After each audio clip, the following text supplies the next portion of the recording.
Barry Ferguson has made a desperate Martin O'Neill warning. We will discuss this in today's video, whilst of course going over all the latest Celtic news from the last 24 hours.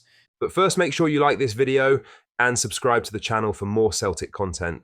One of the most intriguing subplots ahead of Sunday's Celtic versus Rangers clash at Hampden isn't up front or in the dugout, it's in goal.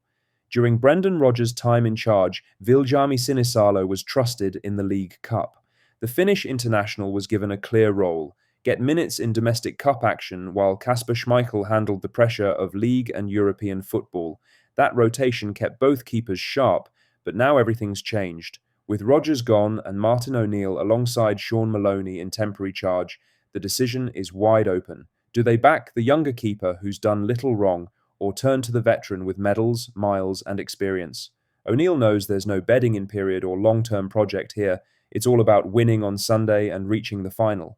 Anything less will bring scrutiny. Sinisalo has impressed with his composure and distribution, while Schmeichel's authority and leadership remain invaluable in big moments. The interim bosses must now weigh reliability against momentum, and whichever way they go, the decision will be judged entirely by the scoreline at Hampden. Now for the main story, as Barry Ferguson has fired a warning to new Rangers boss Danny Röhl ahead of Sunday's League Cup semi-final, urging him not to underestimate Martin O'Neill. The former Ibrox captain knows exactly what it's like to face one of O'Neill's sides.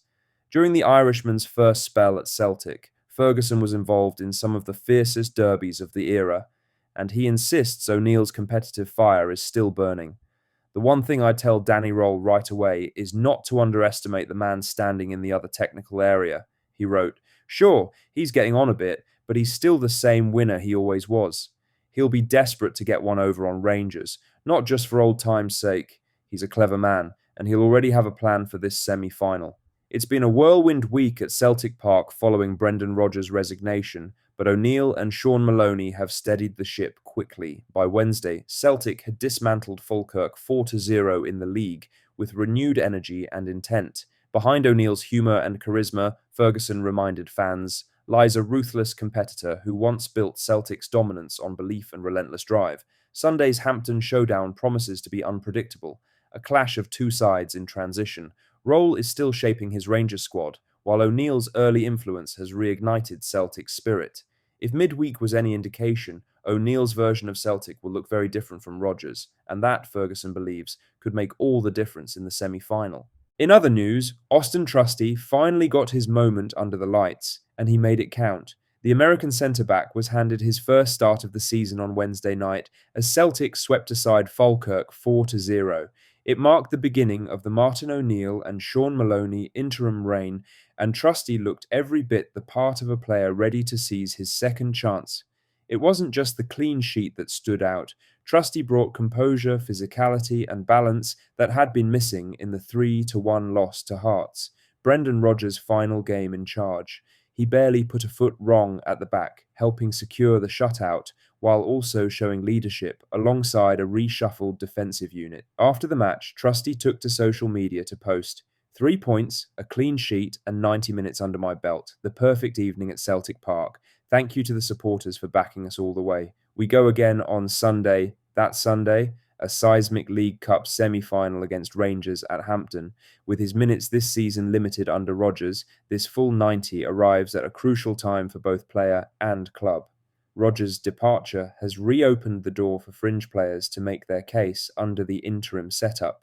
Celtic also cut Hearts' 8-point lead to 6 after the Tynecastle side dropped points to St Mirren. The title race door is open again, and Trusty's resurgence could not be better timed. If he lines up at Hampden and delivers under pressure, Trusty could go from squad filler to first-team fixture in the blink of an eye. He's waited long enough. Now he's proving he might be worth trusting. Lastly, it's been a hectic week for Celtic, to say the least.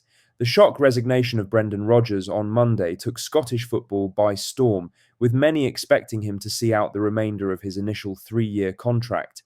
His departure paved the way for the stunning return of Martin O'Neill on an interim basis, and the Celts legend got off to a perfect start with Wednesday's 4-0 win over Falkirk. But perhaps the biggest surprise of the week has been the incredible Dermot Desmond statement, which hammered Rodgers for being divisive and self serving. With the noise surrounding the club, it's quite the timing for the Celts to finally release the results of their 2024 fan survey, and the results are fascinating. The survey covered a wide variety of topics, including ticketing, stadium catering, and of course, fan engagement. It's fair to say that many Celtic fans have had their trust in the club significantly damaged after the recent disputes between the club and the Celtic Fans Collective. The survey, released on the Celtic website, addresses these topics in summary bullet points, but the whole report can be accessed on a PDF file. The main bullet points addressed by the club are as follows. With a significant number of fans surveyed saying they would be interested in moving to use safe standing at matches, the club has already begun work on reviewing feasibility, options available, and establishing a consultation process and working group on this matter, with further news to follow. We have seen a clear desire from supporters for improved fan engagement, and the club has commenced a review and development of our supporter engagement processes. On digital development and fans' views on improving digital accessibility, the creation of Celtic's Club app is already well underway, with huge benefits set to be delivered following its launch soon. In addition, we will be launching a brand new Celtic TV channel at the start of next season, and work is ongoing to review options for a club membership scheme. We have noted that stadium catering has been highlighted as an area of improvement for a number of supporters, and we have engaged with our providers in order to review the services available, and we will be carrying out further work with supporters to seek to achieve improvements in this important area. And with nearly 60% of supporters saying they would use public transport to travel to matches if it was improved, Celtic is seeking to engage in discussions with Glasgow City Council and other stakeholders to try and drive issues of accessibility and transport infrastructure forward for the benefit of all our fans. So, an awful lot of commitments, but not a lot of answers. The idea of a club membership scheme may sound daunting to anyone familiar with how it has been implemented across various Premier League clubs. The safe standing comments are clearly in reference to the Celtic End, which is a long-term goal of the club's main in-stadium fan groups. Will this go to a vote among the support? It will be interesting to see how Celtic handle this, and stadium catering needing to improve is no surprise to anyone. But every one of these commitments is layered with filibuster and vague language.